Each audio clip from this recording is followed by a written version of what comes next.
Bom dia aí, pessoal. Dando continuidade agora, ó, nós vamos iniciar o capítulo 6, o capítulo que fala da introdução à integração. Nós vem trabalhando já desde o início do semestre, trabalhamos a parte de limite, depois veio a parte derivada. Lembrei para vocês nesse período de isolamento que era para vocês fixar a parte de seria necessária agora, né? Então, nesse momento, nós vamos iniciar a parte de introdução à integração. A integração, na verdade, ela é uma antiderivada, seria uma operação inversa. Assim como se você soma a adição, você volta com a subtração, a multiplicação, você volta com a divisão, assim, a grosso modo, nós estaríamos trabalhando com operações inversas. Você pega uma função e deriva ela, chega aqui. Quando você vai fazer a integração, ela vai ter que voltar para cá, só porque quando ela retorna, ela não retorna uma função, ela retorna uma família de funções. A diferença é essa, que quando ela não retorna aquela função, ela retorna uma família de funções. Então, nós vamos ter a integração. Para integrar bem, nós devemos estar atento às regras de derivação. Nós vamos ver que o grande problema da integração é justamente as poucas propriedades que nós temos e a maioria das vezes nós vamos ter que trabalhar a função, tá certo? Então, nós vamos ter aqui o seguinte, ó.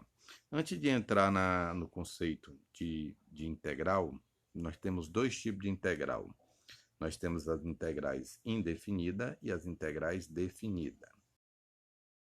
Pegar historicamente, o conceito primitivo de integral definida, ela surgiu antes, que a integral definida está relacionada o seu conceito histórico a cálculo, medida de área, a soma de método exaustivo. Quer dizer que para encontrar uma área de uma figura que não tem um padrão conhecido, o que nós fazemos? Nós subdividimos elas em formas de padrão conhecido e dali nós vamos encontrar de cada subintervalo daquele, subparte daquelas, e depois nós somamos toda e vamos encontrar soma o método exaustivo e nós encontramos uma boa aproximação para a área daquela figura. Mais na frente nós vamos ver, só que para conceito didático, nós iniciamos nosso conteúdo através da integral indefinida. E depois nós chegamos na definida, porque nós vamos ver que uma está diretamente relacionada à outra. Então, nós vamos integral indefinida e, para isso, nós vamos verificar a primitiva de uma função. O que é a primitiva de uma função? F de x é primitiva de outra quando você deriva ela, ela vai dar exatamente a outra. Então, toda função, se você deriva uma função e encontra uma outra função, quer dizer que aquela primeira função que eu derivei, ela é primitiva daquela segunda. O que nós queremos mostrar aí com os exemplos que eu coloquei? Ó? Se você tem uma função x ao cubo sobre 3, você deriva ela, ela vai dar x ao quadrado. Então, quer dizer que x ao cubo sobre 3 é primitiva de x ao quadrado. Se você pegar a função x ao cubo sobre 3, você derivar ela, ela vai dar também x ao quadrado. Então, esta função também é primitiva de x ao quadrado.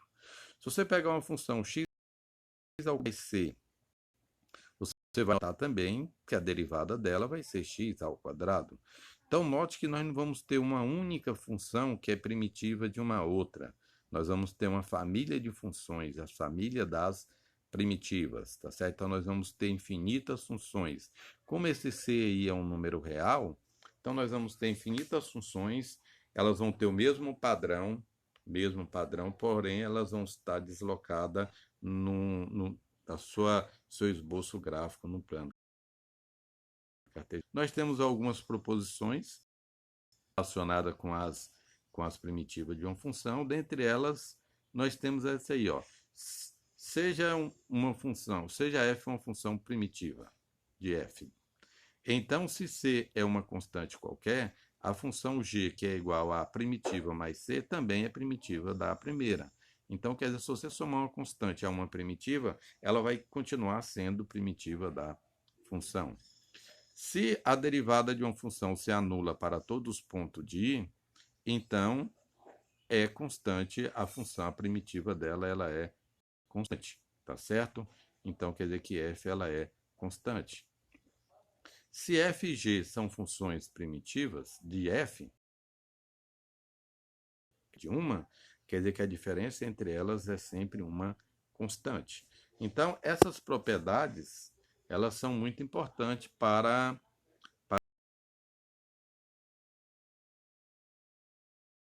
entendido o conhecimento primitivo, aí nós vamos chegar no conceito, na definição de integral indefinida. Então, seja uma função primitiva de outra, a expressão a primitiva mais c é chamada de integral indefinida da função f de x e denotada por p. Então, a técnica de encontrar a integral indefinida é, na verdade, a técnica de encontrar a primitiva. Você encontra uma primitiva e soma com uma constante. Então, você vai ter esse símbolo aí da integral de f de x dx. Dx quer dizer o quê? Quer dizer que a função f de x ela foi derivada em função de x. Se você tiver dt, quer dizer que a função foi derivada de t. dy foi derivada em função de y. Então, esse dx indica que a função foi derivada em função da variável x, então vai dar f de x mais c. Como eu falei para vocês, nós temos poucas propriedades relacionadas à integral indefinida. Elas são apenas duas. Quer dizer que a integral de k vezes f de x é igual a k vezes a integral de f de x dx. Quer dizer que a integral da constante vezes a função é a constante vezes a integral da função.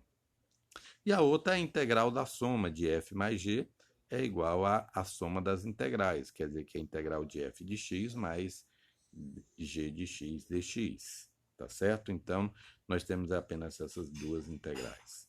Vocês fiquem atentos que nós vamos ter, por exemplo, o seguinte, como a integral indefinida é entendida como uma derivada, como uma operação inversa.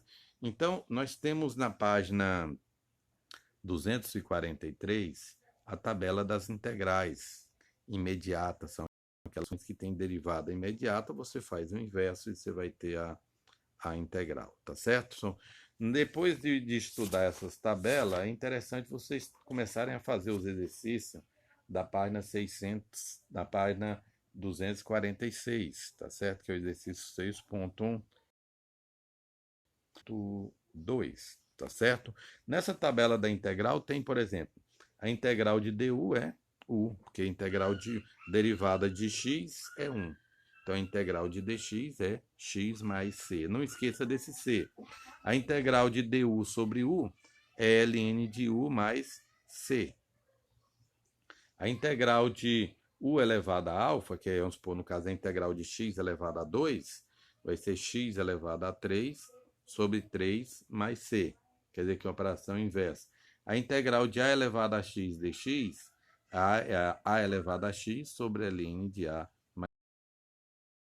mais c. X dx é e elevado a x mais c. Assim como que a derivada de e elevado a x é e elevado a x. A integral do seno é menos cosseno mais c.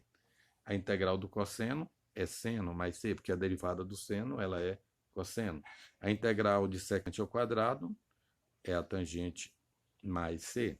A integral da cossecante ao quadrado é menos cotangente mais c. A integral de secante vezes tangente é menos secante vezes tangente. Então, todas essas são 20, não vou falar todas, são 25 ao todas as funções, as integrais imediatas, todas elas estão relacionadas diretamente à derivada delas. Dê uma olhada, faça os exercícios e qualquer dúvida nós estamos à disposição.